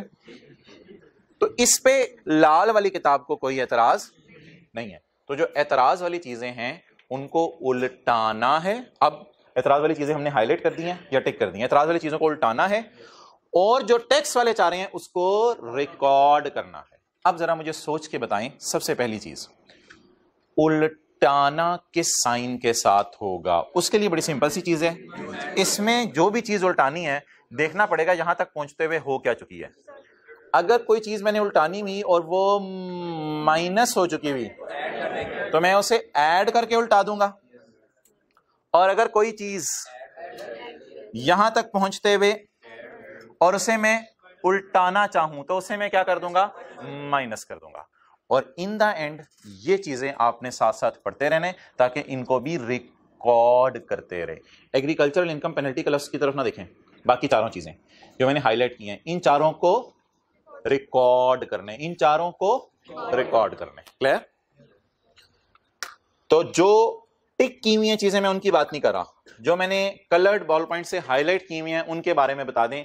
इन चारों को उल्टा के, इन चारों नहीं ऐड क्यों बोल रहे मैं मारूं, कुछ माइनस वाली हैं कुछ ऐड वाली हैं, ऐड माइनस बिल्कुल ना बोलें, गलत बात करें आप लोग, ये ऐसी फिर इन चारों को उल्टाना है और इन चारों को रिकॉर्ड करना है। फिर साइन जरा मुझे एडलेस सोच के बताते रहिएगा, लेकिन फिलहाल जरा बात मेरे समझने के लिए मैं अगर लिख दूं आपको, तो इन चारों को क्या करना है, रिकॉर्ड करना है, और इन चारों को उल्टाना है। क्लियर? और यार अंदर की बात सुन लें, इन दोनों को भी उल्टाना ही है, लेकिन फिर कुछ इसके बदले में रिकॉर्ड नहीं होगा। इन दोनों को भी उल्टाना ही है लेकिन उसके बदले में कुछ रिकॉर्ड नहीं होगा। तो इनके साथ हम इंग्लिश वाला उल्टाना लिख लेते हैं। इस 22 और 12 को भी उल्टाना है, लेकिन उल्टा के इसके बदले में, यानी एग्रीकल्चर इनकम कितनी है हमारी 12, बस टैक्स वाले कहेंगे इस पे टैक्स ना दो, इसके बदले में कुछ करने की जरूरत नहीं है। क्लियर? तो लेट्स स्टार्ट। तस्वीर आप यहां तक ले लें अगर आपने लेनी है, तो फिर हम आगे चलते हैं।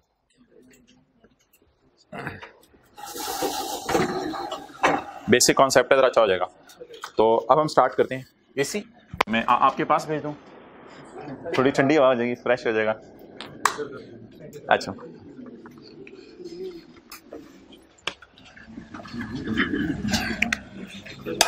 करें जी, स्टार्ट करें। सफे पे हाथ करें रजिस्टर के, नए सफे पे।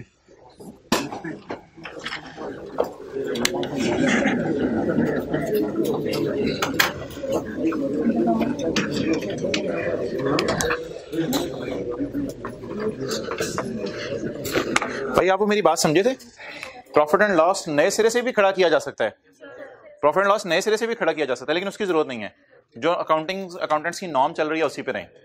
प्रॉफिट से स्टार्ट करें, 81 से स्टार्ट करें और इस मक्खन में जो जो बाल हैं, इस कबाब में जो जो हड्डी है, उसको निकालते रहें और साथ थोड़ी थोड़ी ऊपर क्रीम भी डालते रहें ताकि कबाब का मजा आए।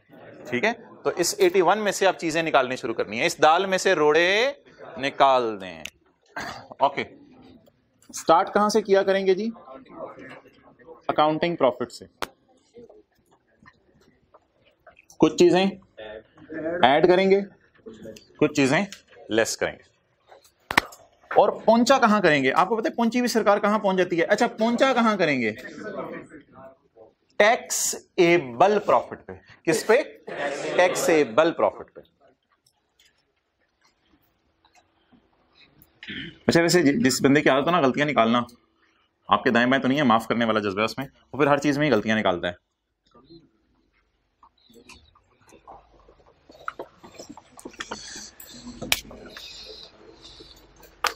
एक बीवी ने अपने शौहर को कहा कि मैंने आज एक बुजुर्ग देखा वो आसमानों पे उड़ रहा था, पहुंची हुई सरकार। ऐसे समझाने के लिए बातें होती हैं, इसको सीरियस ना लिया करें। तो तुम क्या हो? तुम्हारा तो कोई लेवल नहीं है, तुम भी कहते हो मैं बुजुर्ग हूं। तो उसने कहा बेगम मैं ही था वो। मैंने कहा टेढ़ा टेढ़ा उड़ रहा है कोई। अच्छा चलें जी, लेट्स स्टार्ट। अकाउंटिंग प्रॉफिट बोल रहे हैं, अकाउंटिंग प्रॉफिट 81। अच्छा जी, अकाउंटिंग प्रॉफिट तक पहुंचते हुए स्टार्ट करते हैं शुरू से। कोई मसला?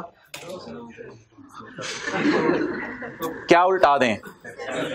अकाउंटिंग वाला डिफिनेशन उल्टा दें और मेरे ख्याल से फिर 81 जो है वो शूट अप करके 98 पे चला जाएगा। ऐसी मिसाल दे रहा हूं, 98 हमने कहीं निकालना नहीं है, लेकिन जरा खर्चा रिवर्स करने का इंपैक्ट सोचे ना, खर्चा उल्टाने का इंपैक्ट सोचें। प्रॉफिट मेरा कितना है? इस तक पहुंचते हुए कितना खर्चा माइनस हो गया? 17। तो टैक्स वाले क्या कहेंगे? इस पे उंगली रखेंगे जी, इसको निशाना बनाएंगे, इस पे एतराज करेंगे क्या? ओ ऐसे ना कोई बच्चा सोचे 17 और 23 का डिफरेंस ले लें। ना ना ना, पागल नहीं होना, बस सादा तरीके से चले। इसको उल्टाएं। 81 तक पहुंचते हुए कितना खर्चा माइनस हो चुका? 17। क्या ये खर्चा लाल किताब वाले मान रहे हैं? तो अब तो हम लाल किताब वाला टैक्स प्रॉफिट निकालने लगे हैं। तो इस खर्चे को उल्टा दें। उल्टाएं कैसे? ऐड करके। तो ऐड कर दें क्या? नहीं, अकाउंटिंग वालों की डेप्रिसिएशन। अभी पहला दिन है ना, जरा पूरी बात करें। क्या उल्टा दें? अकाउंटिंग वालों की डेप्रिसिएशन। अच्छा, वो प्रॉफिट नहीं लिखवाया था आपने, कितना था? 81। अच्छा जी, क्या उल्टा दिया? अब जब अकाउंटिंग वालों की डेप्रिसिएशन उल्टाई तो टैक्स पेयर तप गया। वो तप गया, उसने कहा वो खुदा का खौफ करो, मेरा प्रॉफिट 81 में 17 तुमने ऐड कर दिया, इतना ज्यादा मेरा प्रॉफिट हो जाना, मैं इस पे टैक्स वालों ने कहा हमारी तरफ से डेप्रिसिएशन। मैंने कहा डेप्रिसिएशन कुछ हमारी तरफ से, आप अपनी वाली उल्टाएं बस। पहले डेप्रिसिएशन हमारी तरफ से। जी आपकी तरफ से कितनी है?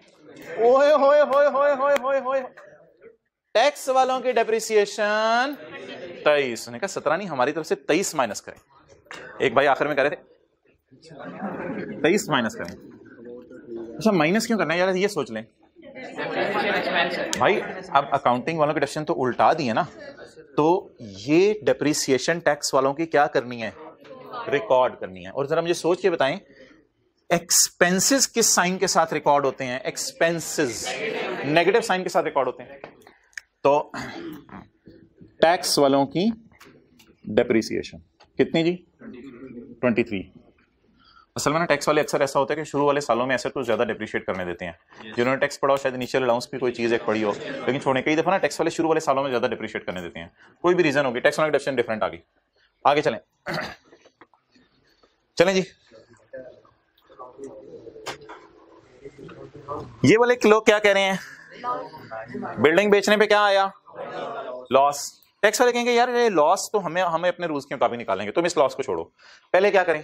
पहले ऐसा करते हैं, मक्खन में से बाल निकाल दे। ऐसे सोचा ना करें, अजीब सा लगता है कि बाल, मक्खन में से बाल को निकाल देते हैं। अकाउंटिंग वालों का लॉस, अकाउंटिंग वालों का लॉस किसके ऊपर? इसको ऐड क्यों करना है? प्रॉफिट तक पहुंचते हुए लॉस क्या हो चुका है? और हमने एरो डाल के भी क्या लिखा है? इनको उल्टाना है, तो उल्टाएं 19। इसके बाद टैक्स वाले क्या कहेंगे? लॉस हमारी तरफ से प्यार से हमारी तरफ से। ये जरा किताब खोल के लॉस निकाला, लॉस हमारी तरफ से। इनकी तरफ से कितना लॉस आया 16। अब ये लॉस वैसे हम लोगों ने रिकॉर्ड किया हुआ या ये टैक्स रूल्स वाला लॉस है? हमने तो कितना लॉस रिकॉर्ड किया था 19, टैक्स वाले कह रहे हैं कितना लॉस है। अच्छा मुझे बताएं जरा, लॉसेस रिकॉर्ड किस साइन के साथ होते हैं? नेगेटिव साइन के साथ। लॉसेस रिकॉर्ड किस साइन के साथ होते हैं? नेगेटिव साइन के साथ। टैक्स वालों का लॉस लिखना घर में टैक्स लॉस है, लेकिन बोलना खाने की टेबल पे बैठ के टैक्स वालों का लॉस। टैक्स वालों का, क्योंकि आप लोग जब अम्मी कहती है ना बेटा खाना खा लो, तो आप किताब साथ लेके जाते हैं, तो 5-7 मिनट लग ही जाते हैं आने में। अम्मी भी पहले इसलिए बुला देती हैं आपने लेट आना है, लेकिन आप टाइम पे पहुंच। अच्छा, टैक्स वालों का लॉस बोले 16।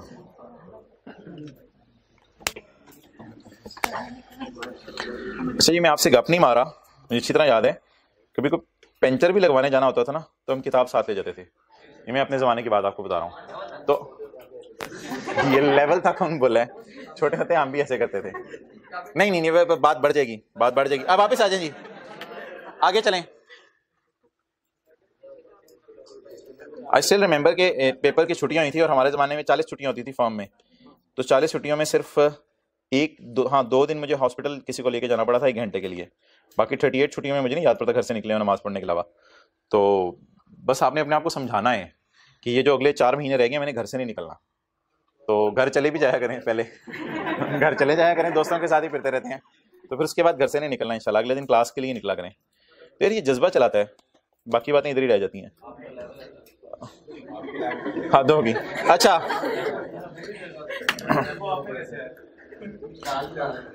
अच्छा मोहतरम, अगली चीज बताएं, अकाउंटिंग वालों ने क्या अंदाजा लगाया कि कितने रुपए के डेटर पैसा लेके भाग जाएंगे?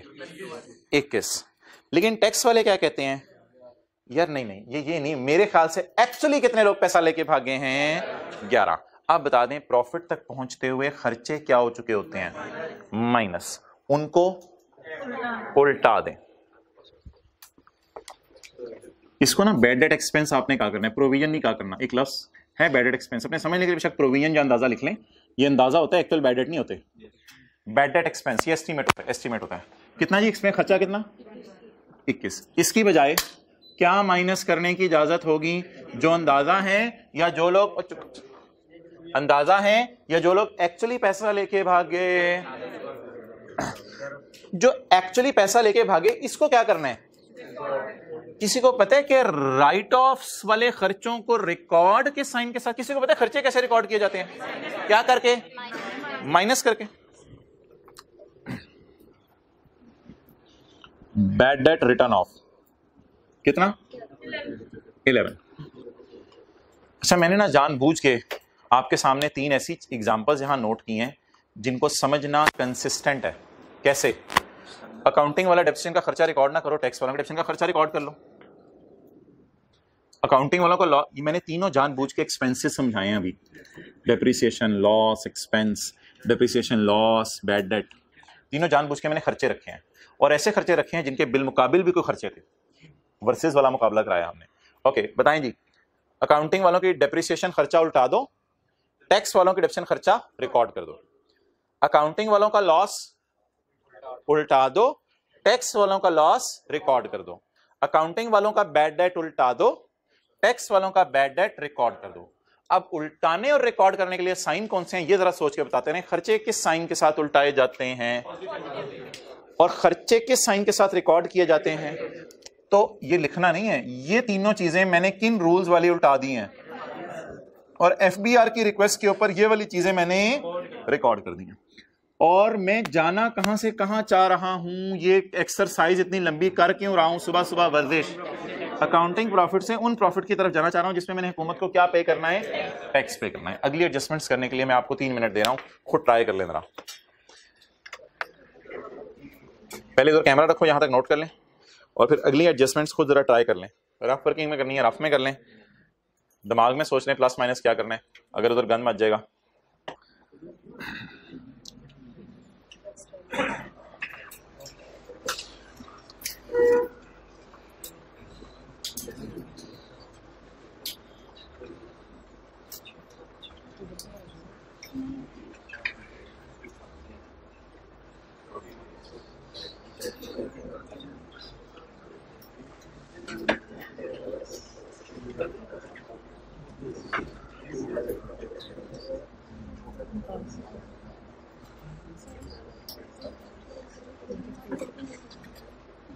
Okay,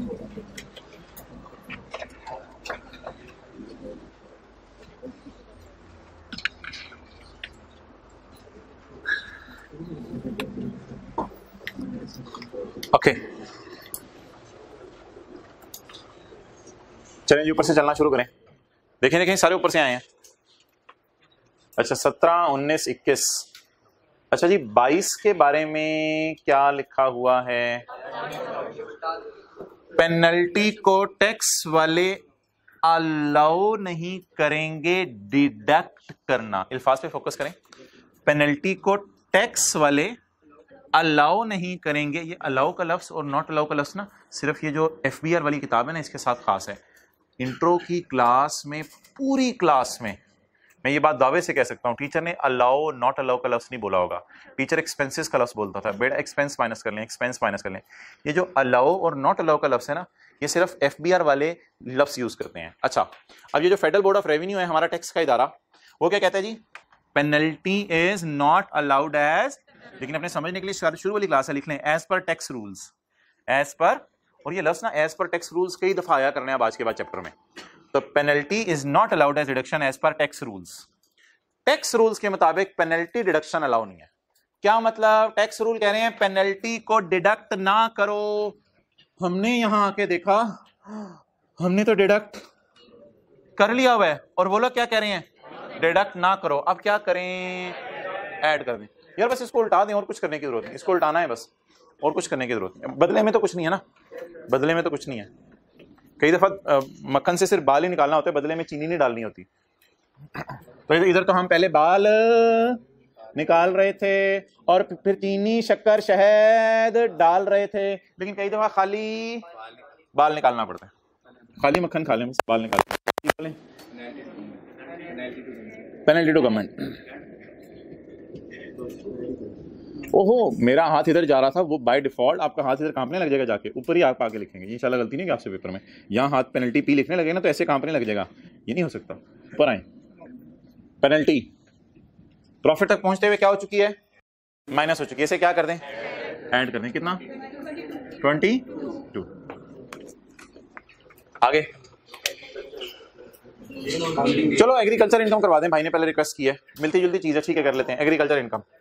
agriculture is exempt. Exempt का लफ्ज अकाउंटिंग के टीचर यूज नहीं करते। ये लफ्ज ना सिर्फ टैक्स वालों के लिए खास है, लेकिन अभी शुरू की क्लासें हैं तो लिख लें is exempt from tax point of view.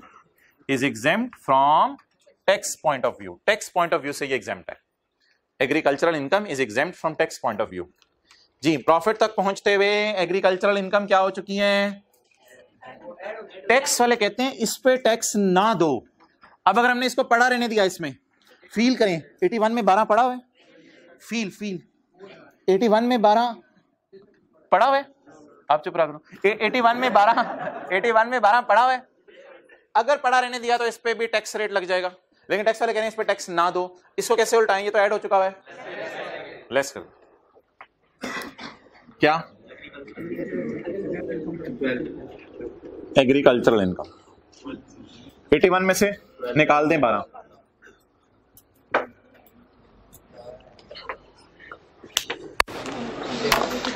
Okay अगली चीज बता दें। प्रॉफिट तक पहुंचते हुए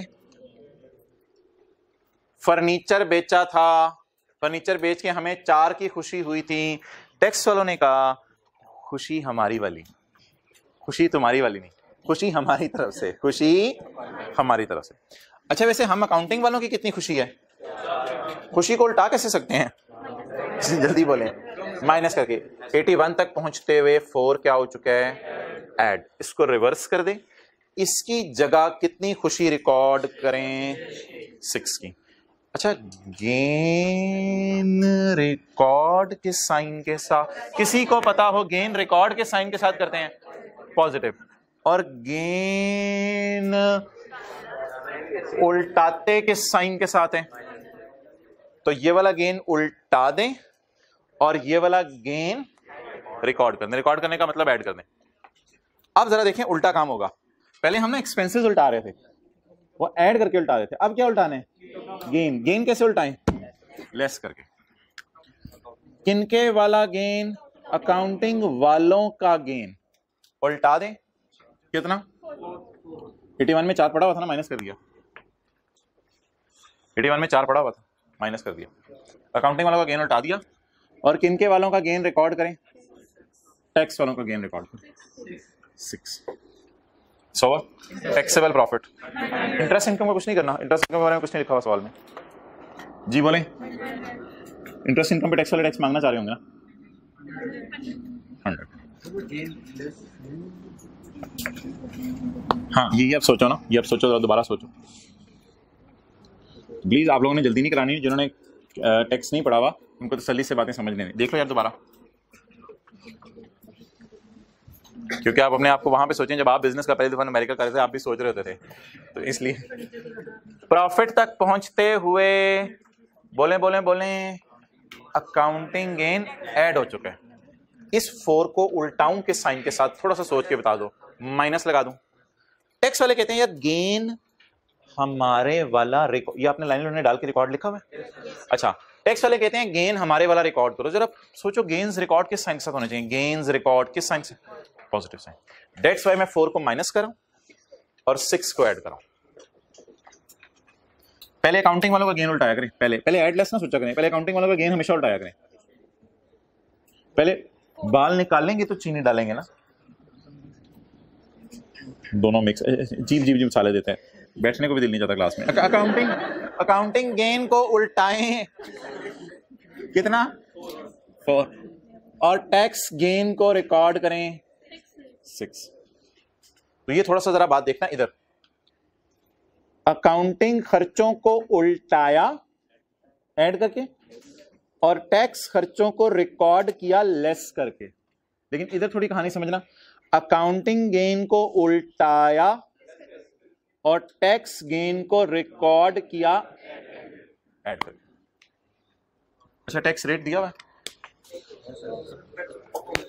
सवाल में, टैक्स रेट नहीं दिया हुआ। सवाल की रिक्वायरमेंट फिर पढ़ें क्या है, कैलकुलेट टैक्सेबल प्रॉफिट। अच्छा, अकाउंटिंग प्रॉफिट कितने थे, टैक्सेबल प्रॉफिट 100। एक लाइन यहां डाल लें टैक्स की, पता नहीं टैक्स वाले इसको टैक्सेबल इनकम कहते थे, लेकिन हम टैक्सेबल प्रॉफिट कहेंगे। टैक्सेबल प्रॉफिट, इस पे टैक्स लगेगा। 100 को मल्टीप्लाई कर देंगे टैक्स रेट से, जो हमारे सवाल में इस वक्त अवेलेबल नहीं है। 100 को मल्टीप्लाई कर देंगे टैक्स रेट से।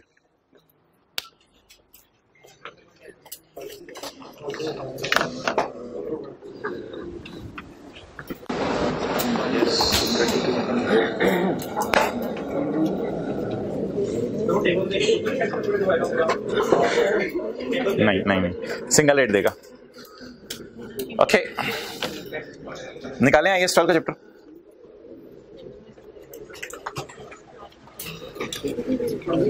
कोई एक बच्चा पूरी क्लास में हाथ खड़ा करके बता दे, स्टैंडर्ड का पैरा 9 और 10 मैंने जाके हाईलाइट कर लिया था IAS 21 में, 1 2 3 4 5 पौने 6 बस। ओके, पेज नंबर 2 यानी 251 पेज पे आ जाएं किताब के, पेज 251।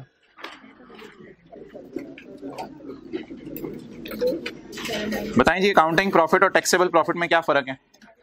अकाउंटिंग प्रॉफिट कितना था 81 और टैक्सेबल प्रॉफिट कितना था 100। इट इज अ प्रॉफिट और loss for a period before deducting tax expense से माइनस करने से पहले वाले को प्रॉफिट को कहते हैं ना, profit before tax.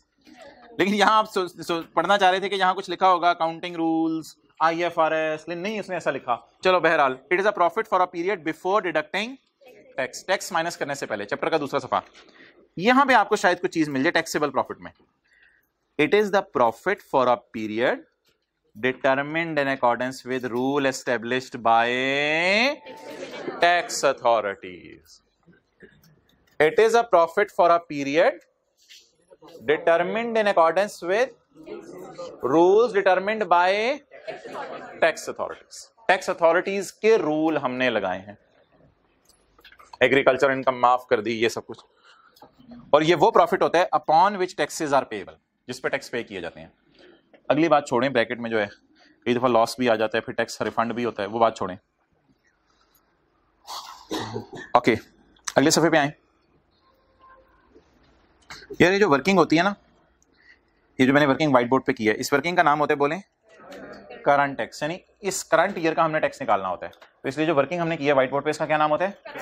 Current tax. अच्छा, अब आपने थोड़ा सा जरा ना इसको वर्किंग को याद करना है लॉजिक के साथ, खासतौर पे आप जिन्होंने सवाल पूछा था गेन वाला, जरा सोच के बताने। ये प्रॉफिट था हमारा 81, प्रॉफिट था हमारा, इस तक पहुंचते हुए क्या माइनस हो चुका था? Accounting depreciation. उसे क्या कर दिया? उल्टा दिया ऐड करके। इसके बिल मुकाबिल क्या माइनस किया? Tax depreciation. ये पहली एडजस्टमेंट हमने की थी। अगला सोचें, अकाउंटिंग वालों का लॉस आया था फिक्स्ड एसेट बेचने पे, उसे किस साइन के साथ उल्टाया? पॉजिटिव साइन के साथ। और टैक्स वालों का लॉस किस साइन के साथ रिकॉर्ड किया? नेगेटिव साइन के साथ, लेस किया। आगे चलें, ये जो गेन आया था, नहीं पहले बैड डेट कर लेते हैं। अकाउंटिंग वालों का बैड डेट हमने किस साइन के साथ उल्टाया? ये अंदाजा था ना, अकाउंटिंग वालों का बैड डेट उल्टाया। इसके बिल मुकाबिल क्या माइनस किया था? मैंने तो ऐसे नंबरिंग दे दी, आपको हाईलाइट करने की जरूरत नहीं। 1 के बदले 1, 2 के बदले 2, 3 के बदले 3, 4 के बदले 4। अगली चीज में मैं पहले लाइन यहां लगाऊंगा, फिर लाइन वहां लगाऊंगा। अकाउंटिंग वालों का गेन मुझे बता दें, उल्टाया किस साइन के साथ? इसके बिल मुकाबिल किनके वाला गेन रिकॉर्ड किया? टैक्स वालों का। इसके बिल मुकाबिल टैक्स वालों का गेन रिकॉर्ड किया। क्लियर? अच्छा यार, दो ऐसी चीजें हैं जिनमें ऊपर नीचे में लाइन नहीं लगा सकूंगा क्योंकि वो बिल्कुल अलग चीजें हैं। एग्रीकल्चरल इनकम, जिसे मैं कह सकता हूं इनकम एग्जेम्प्ट फ्रॉम, इसे सिर्फ उल्टाना है, बस इसे सिर्फ उल्टाना है। जैसे कि हमारे सवाल में एग्रीकल्चरल इनकम थी, इसे सिर्फ उल्टाया, इसलिए आगे मैंने नंबर भी नहीं लिखा कुछ, इसे सिर्फ उल्टाना है। इसके बिल मुकाबिल ऊपर कुछ नहीं होगा, बस एग्रीकल्चर इनकम पे टैक्स वाले क्या कहेंगे? हम टैक्स। अच्छा, ये तो हो गई इनकम्स। कई दफा ना कुछ खर्चे भी होते हैं, उन खर्चों के बारे में टैक्स वाले क्या कहते हैं? ये माइनस नहीं हो सकते। तो खर्चे जो माइनस नहीं हो सकते, उनके लिए लफ्ज क्या यूज किया है? जरा गौर से देखने आपने। लफ्ज किधर पड़ा हुआ है? किधर आ रहा है? फाइनेंस चार्जेस के नीचे। ये डिडक्शंस, जैसे फाइन या पेनल्टी। जो खर्चे टैक्स वाले माइनस नहीं करने देंगे उनको क्या कर दें? ऐड कर दें। चलें, अकाउंटिंग प्रॉफिट से स्टार्ट करेंगे, कुछ चीजें लेस करेंगे। जरा आपने मुझे बताते रहना है। अकाउंटिंग, अब जरा याद कर लें सारी चीजें। अकाउंटिंग वालों की डेप्रिसिएशन माइनस हो चुकी हुई है, ऐसे क्या करूं? ऐड करूं। टैक्स वालों की डेप्रिसिएशन मैं रिकॉर्ड करना चाहता हूं, रिकॉर्ड। डेप्रिसिएशन रिकॉर्ड किस साइन के साथ होगी? लेस। एक और खर्चे की मिसाल ले लेते हैं ताकि रिवीजन हो जाए। अकाउंटिंग वालों का लॉस, अगर कोई प्लांट वगैरह बेचने पे आया, वो लेस हो चुका हुआ है, उसे क्या कर दें? ऐड कर दें। टैक्स वालों का लॉस लेस कर दें। मिलती जुलती एग्जांपल्स हैं, बात समझ आ रही है? अच्छा, पहले मैं ऐड में चीजें लिख रहा हूं, फिर मैं लेस में लिख रहा हूं। अकाउंटिंग वालों ने कोई बैड डेट का अंदाजा लगाया है, इसको क्या कर दें? इसका नाम होता है बैड डेट एक्सपेंस। अकाउंटिंग वालों ने अंदाजा लगाया बैड डेट का, उसे ऐड कर दें। इसकी जगह टैक्स वाले क्या कहेंगे? क्या माइनस कर लो? Bad debt actually written off. अच्छा, अब गेन समझने। अकाउंटिंग वालों ने गेन ऐड किया हुआ है, टैक्स वाले क्या कहेंगे? गेन लेस कर लो। तो किनके वाला गेन लेस कर लेंगे? अकाउंटिंग वालों का गेन लेस कर देंगे। जैसे अमी 81 में 4 पड़ा हुआ था, 4 पड़ा हुआ था, अकाउंटिंग वालों का गेन लेस कर दिया। इसकी जगह किसके वाला गेन ऐड करना है? टैक्स वालों का गेन ऐड करना है। क्लियर? दो और चीजें पढ़ी हैं आज जिनका ऊपर नीचे नहीं जाना, जो बिल्कुल अलग हैं, और उन दोनों का आपस में भी ताल्लुक कोई नहीं है। अगर किसी बंदे ने मैंगोज के बाग लगाए और मैंगोज से पैसे कमाए और मैंगोज से अमीर हुआ, तो हुकूमत कहती है इस इनकम पे टैक्स ना दे, रिलैक्स कर। एग्जेम्प्ट इनकम को क्या कर दें? ऐड हुई है प्रॉफिट्स में, एग्जेम्प्ट इनकम को क्या कर दें? लेस। अच्छा, किसी बंदे ने कोई बहुत बुरा काम किया, हुकूमत को बड़ा गुस्सा चढ़ा, उस बुरे काम पे उसने खर्चा भी किया। हुकूमत, कई दफा लोग इंटरटेनमेंट, बहुत हैवी इंटरटेनमेंट कर लेते हैं, हुकूमत कहती है ये क्या इंटरटेनमेंट इतनी ज्यादा तुम कर रहे हो। तो कोई भी बुरा खर्चा प्रॉफिट तक पहुंचते हुए क्या हो चुका होगा? माइनस। तो बुरे खर्चों को कहते हैं not allowed deductions. Not allowed deduction, ये खर्चे माइनस करने की इजाजत नहीं है। क्लियर? अच्छा, तो मोहतरम ये जो टैक्स अथॉरिटीज हैं ये ना कुछ टर्मिनोलॉजीज यूज करती हैं जो आज आपने सीखी हैं, इनकम्स के लिए भी और एक्सपेंसेस के लिए भी। इनकम्स के लिए लफ्ज यूज करती हैं एग्जैम्प्ट, जैसे कि एग्रीकल्चर इनकम है। टैक्स वाले क्या कहते हैं इस पे टैक्स तुमने। एक्सपेंसेस के लिए यूज करती हैं लफ्ज डिडक्शन नॉट अलाउड, जैसे के फाइन, जैसे के फाइन। लेकिन यार एक और लफ्ज भी मुझे कोई लिखवा दें जो मैंने आज कहीं यूज तो नहीं किया लेकिन एक लफ्ज बन सकता है, वो जरा लिखवा दें, शायद किसी दिन क्लास में यूज करना पड़ जाए लफ्ज। आज की क्लास में तो ये लफ्ज इस्तेमाल किए हैं। इनकम या तो माफ हो सकती है या कोई लफ्ज बोल दें। ना ना ना, अलाउड का लफ्ज इनकम्स के साथ नहीं होता, ये बस याद रखिएगा, अलाउड का लफ्ज इनकम्स के साथ नहीं होता। अच्छा, इनकम या तो माफ हो सकती है या, लेकिन मैंने तो यार आज डबल टिक कर रहा हूं, मैंने सिर्फ माफ इनकम की बात की है। और खर्चे या तो नॉट अलाउड हो सकते हैं या खर्चे अलाउड हो सकते हैं। लेकिन ये अल्फाज आपको प्लीज अकाउंटिंग के टीचर की क्लास में नहीं मिलेंगे। ये अल्फाज आपको टैक्स की क्लास में मिलेंगे, अकाउंटिंग की क्लास में नहीं मिलेंगे। तो टैक्स वालों के लिए जो दो अल्फाज इस्तेमाल होते हैं वो नोट कर लें। इनकम्स के लिए क्या लफ्ज यूज होता है, टैक्सेबल, इन पे टैक्स देना है, और या एग्जाम्प्ट। और खर्चे कितने किस्म के हैं, दो किस्म के, एक अलाउड और दूसरा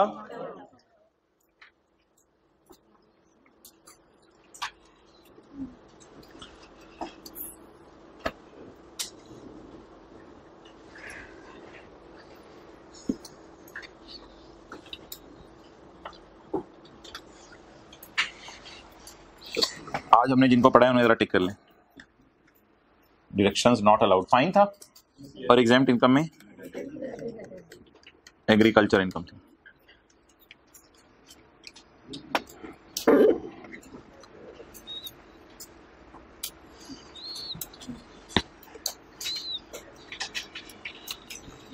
अच्छा चलिए यार मुझे ये बताएं, FR1 की रिवीजन जरा करवाएं।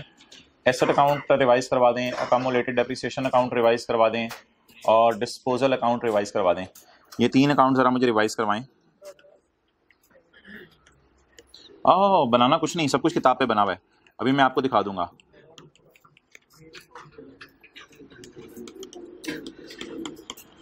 जी, साल के शुरू में 100 रुपए की कुर्सियां पड़ी हुई थी, हमने 50 रुपए की कुर्सियां और खरीद ली। 20 रुपए की कुर्सियां फर्ज करें हमने बेच दी। ये एसेट अकाउंट में कॉस्ट पे बना रहा हूं। डेप्रिसिएशन बोला था इसने शहजादे ने, डिस्पोजल की कॉस्ट है ये 20 रुपए, और कैरी डाउन कितना आ गया, 150 माइनस 20 130। ठीक है जी। वो 100 रुपए वाली कुर्सियां साल के शुरू तक कितनी, अच्छा वो 100 रुपए वाली कुर्सियां साल के शुरू तक फर्ज करें 55 रुपए डेप्रिशिएट हो चुकी थी। इस साल की और डेप्रिसिएशन आई, इधर उधर ना देखें, डेप्रिसिएशन में वैसे ही निकल आती है 13 रुपए, इस साल की डेप्रिसिएशन निकल आई। लेकिन मोहतरम ये जो डिस्पोजल की कंपटीशन होती है ना, कॉस्ट से ज्यादा नहीं हो सकती। 20 वाला एसेट मैक्सिमम 20 ही डेप्रिशिएट हुआ होगा। चलें फर्ज करें 20 वाला एसेट 18 तक डेप्रिशिएट हुआ था, और ये क्या आ जाएगा, what ever it may be, यार छोड़ें, what ever it may be. Next disposal account में क्या जाएगा, एक्सेलेंट 20 और 18। इन दोनों के अलावा ऊपर वाले अकाउंट से कुछ नहीं जाएगा। ये आ जाएगा इधर और ये आ जाएगा इधर। ये क्या आ जाएगी और ये क्या आ जाएगी। अब आप मुझे बीवी बताएं, बीवी बताएं। अब 2 वाला एसेट मैंने 3 रुपए में बेच दिया, 2 वाला एसेट मैंने 3 रुपए में बेच दिया। 20 माइनस 18, 2 वाला एसेट था, मैंने 3 रुपए में बेच दिया। कैश डेबिट डिस्पोजल क्रेडिट, तो कितना गेन आ गया, 1 रुपए का गेन आ गया। तो it is the format of asset accommodation account and disposal account. बना हुआ है हमारी किताब में, लेकिन माजरत थोड़ा सा दूर जाना पड़ेगा। और लेक्चर नोट्स किधर आ रहे हैं, इधर ये, और IS12 ये। ऐसे ही ना किताब में डाल दिया गया इस दफ़ा वाली में। कुछ लोगों को ये अकाउंट पता नहीं क्यों भूले होते थे। पेज 742 पे देखें यार, पेज 742 निकालें, आपकी किताब में भी है माशाल्लाह, निकाल page 742। Asset account at cost, brought down cost, additions, disposal की कॉस्ट, डिस्पोजल की कॉस्ट और कैरी डाउन कॉस्ट। और माजरत ये इधर है, brought down depreciation for the year, disposal depreciation और कैरी डाउन। डिस्पोजल अकाउंट, इधर कॉस्ट आ गई, इधर कमर्शन आ गई, इधर कैश आ गया, इधर शायद लॉस आया हो, हमारा भी गेन आ रहा था, इधर लॉस आया हो। लेकिन अगर एसेट अकाउंट कॉस्ट पे ना बने, बुक वैल्यू पे बने, नीचे ना देखें, कॉस्ट पे ना बने, बुक वैल्यू पे बने, तो ये अकाउंट्स खत्म हो जाते हैं और इन दोनों की जगह एक अकाउंट बनता है। वो जरा देखिएगा क्या अकाउंट होगा, वो क्या कमाल अकाउंट होगा, asset account at book value, asset account at book value. वो तो ये brought down BV, brought down book value, ये एडिशन, ये डेप्रिसिएशन, डिस्पोजल्स की बीवी और कैरी डाउन बीवी। अच्छा इधर अब अकोमोडेशन नहीं जाएगी, इधर डायरेक्ट बीवी, इधर कैश आएगा, इधर गेन लॉस। क्लियर?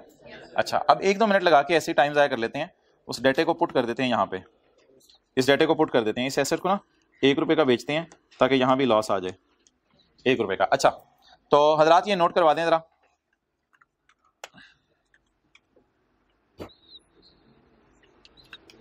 जल्दी जल्दी बता दें, इधर कितने रुपए थे?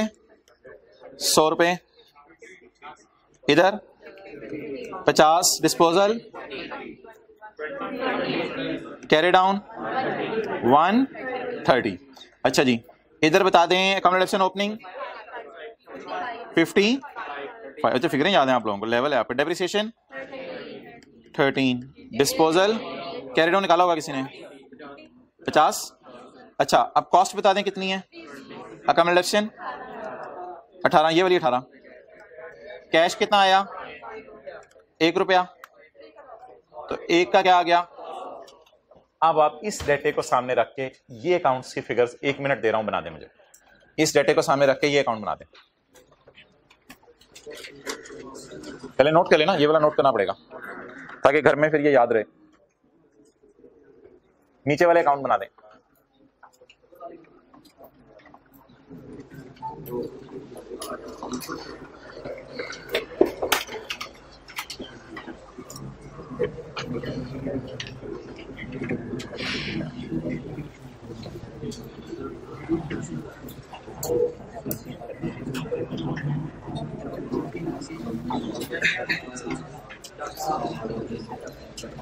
इन किताब पे ही करें, छोड़ें बस, किताब पे फिगर्स लिख दें, खत्म करें, इसमें कौन सा मुश्किल सवाल है ये।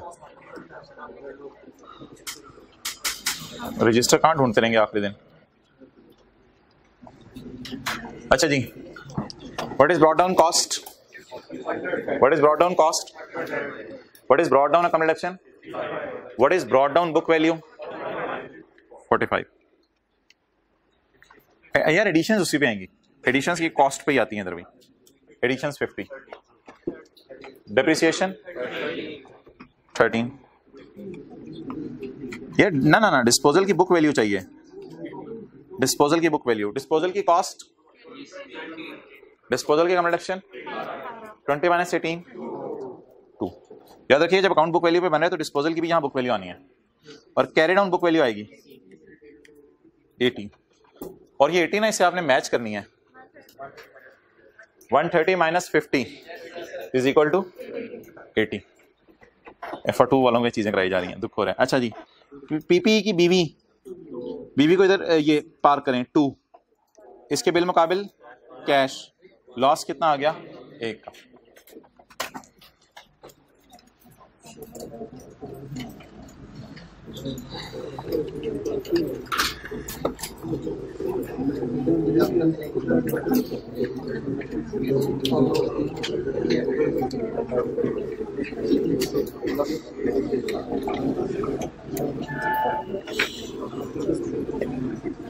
क्या पसंद करेंगे आप होमवर्क में? IFRS 16 पसंद करेंगे, IAS 21 पसंद करेंगे, IAS 12 पसंद करेंगे? सिर्फ आप यही कर लें और टेस्ट नंबर 2 का क्वेश्चन नंबर 2 बस ये कर लें। और अगर अभी तक नेपच्यून वाला सवाल रहता है पास पेपर का क्वेश्चन 11, खुदा के लिए वो भी कर लें। क्लोज करें।